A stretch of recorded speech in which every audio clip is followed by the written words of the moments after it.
क्या यूएफओज वाकई में एग्जिस्ट करते हैं? इस सीधे सादे सवाल का जवाब भी सीधा सादा ही है। जी हाँ, यूएफओज एग्जिस्ट करते हैं। ये कोई पहली बार नहीं बल्कि माजी में कई बार लोगों ने अनआइडेंटिफाइड फ्लाइंग ऑब्जेक्ट्स को देखा है।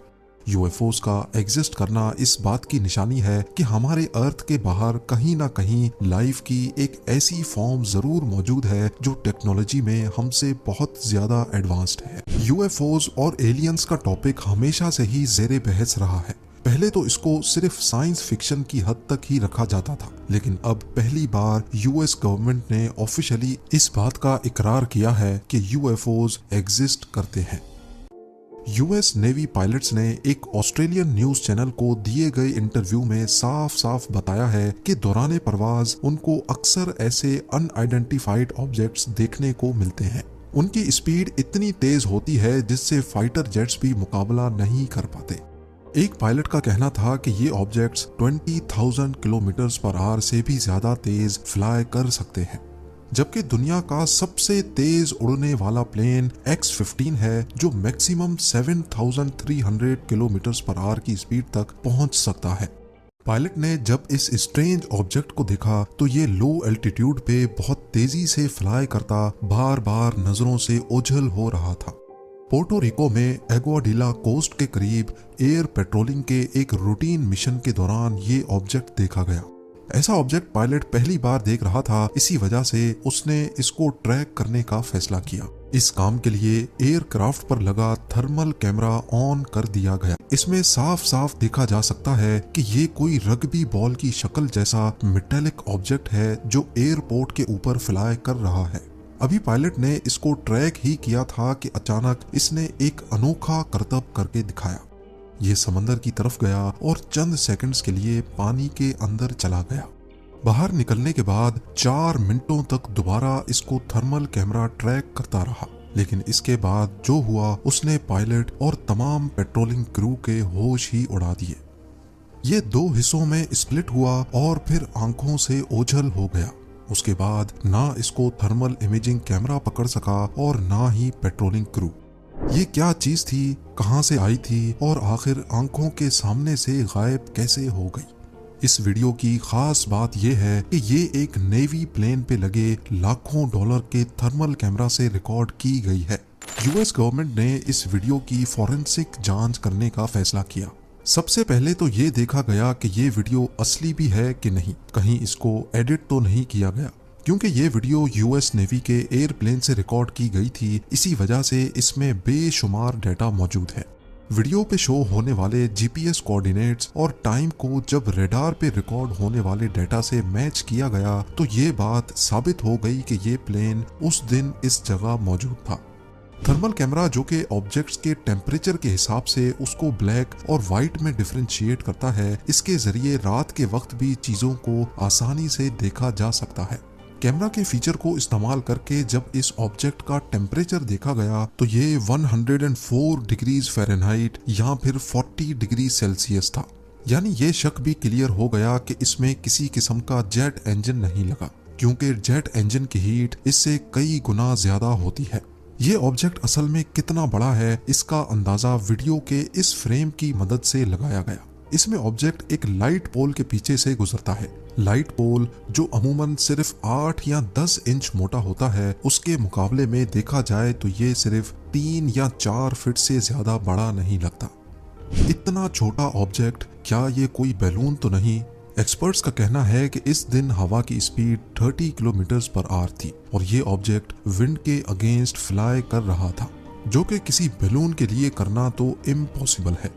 इस ऑब्जेक्ट का पानी में जाकर वापस निकलना, 2 हिस्सों में डिवाइड हो जाना और फिर देखते ही देखते इसका गायब हो जाना, ये सब इस बात की निशानी है कि ये कोई मामूली चीज तो नहीं है।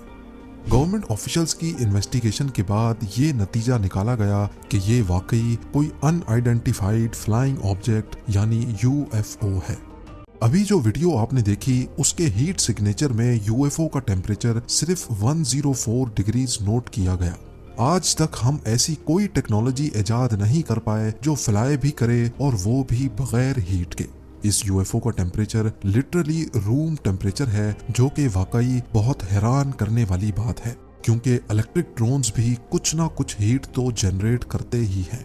ये भी पॉसिबल हो सकता है कि जिस तरह हम अपने प्रोब्स को, रोवर्स को लाखों किलोमीटर दूर डीप स्पेस में या दूसरे प्लैनेट्स पे रिसर्च के लिए भेजते हैं, वैसे ही एलियंस अर्थ पर रिसर्च के लिए या तो खुद आते हों या अपनी इन मशीन्स को भेजते हों।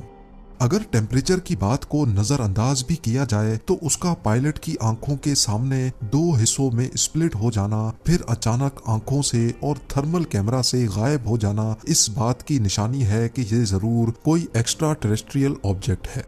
आपको ये भी बताते चले हैं कि यूएफओ को स्प्लिट होते सिर्फ एक बार ही नहीं देखा गया। 4 जुलाई 2015 को अमेरिकन इंडिपेंडेंस के मौके पर एक शख्स अपने कोर्ट यार्ड में बैठकर फैमिली के साथ बारबेक्यू एंजॉय कर रहा था।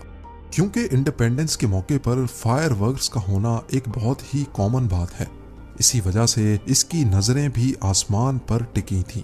अचानक उसने क्या देखा कि चमकती हुई एक चीज आसमान पर बहुत आहिस्ता आहिस्ता चल रही है। पूरे 6 मिनटों के बाद इस अनआइडेंटिफाइड ऑब्जेक्ट ने अपने आप को 2 हिस्सों में स्प्लिट कर दिया। उसके बाद वो शख्स ये देखकर हैरान रह गया कि जो चीज नीचे आ रही थी वो एक बार फिर से 2 हिस्सों में स्प्लिट हो गई। ऑब्जेक्ट जो 8 मिनटों के अंदर अंदर 3 हिस्सों में बटा था, उसके बाद वो उस शख्स की आंखों से हमेशा हमेशा के लिए ओझल हो गया। ये वीडियो लेकर वो करीबी मिलिट्री बेस और वेदर डिपार्टमेंट भी गया, लेकिन किसी के पास भी इस ऑब्जेक्ट के बारे में कोई इंफॉर्मेशन नहीं थी।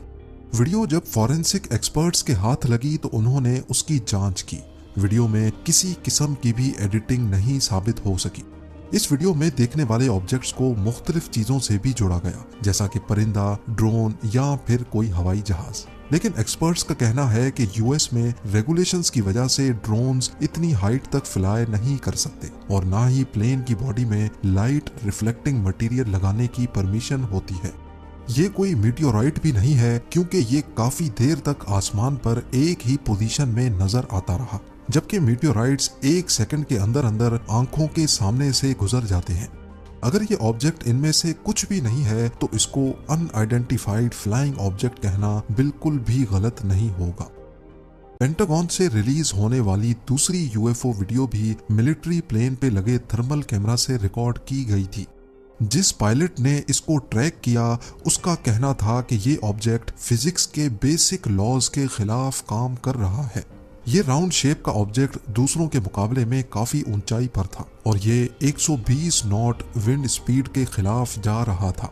कई बार अपनी पोजीशन भी बदली, कभी वो टिल्ट हो जाता तो कभी रोटेट करने लगता। इन्वेस्टिगेशन और वीडियो फॉरेंसिक के दौरान एक्सपर्ट्स इस ऑब्जेक्ट को किसी भी ऐसी चीज से नहीं जोड़ सके जो अर्थ पर पाई जाती हो। इसी वजह से इसको भी यूएफओ डिक्लेयर कर दिया गया। जहां यूएफओस की बात आती है वहां एलियंस का जिक्र ना हो, ऐसा कैसे मुमकिन है? नासा ने कई ऐसे एक्सोप्लैनेट्स ढूंढे हैं जहां जिंदगी पाने के असरात मिले हैं, लेकिन ये जरूरी भी नहीं है कि जिनको हम एलियंस कहते हैं उनके हमारी तरह के फीचर्स भी हों और उनको जिंदा रहने के लिए हमारी तरह ऑक्सीजन और पानी की जरूरत हो। एक थ्योरी ये भी है कि जिस तरह अर्थ पर जिंदगी पानी और ऑक्सीजन की वजह से चलती है, हो सकता है कि एलियंस की बॉडी ऑक्सीजन के अलावा किसी और गैस के हिसाब से बनी हो। पौधे और दरख्त इस थ्योरी की एक क्लासिक एग्जाम्पल हैं। इनको जिंदा रहने के लिए पानी और ऑक्सीजन के साथ साथ कार्बन डाइऑक्साइड की जरूरत भी होती है।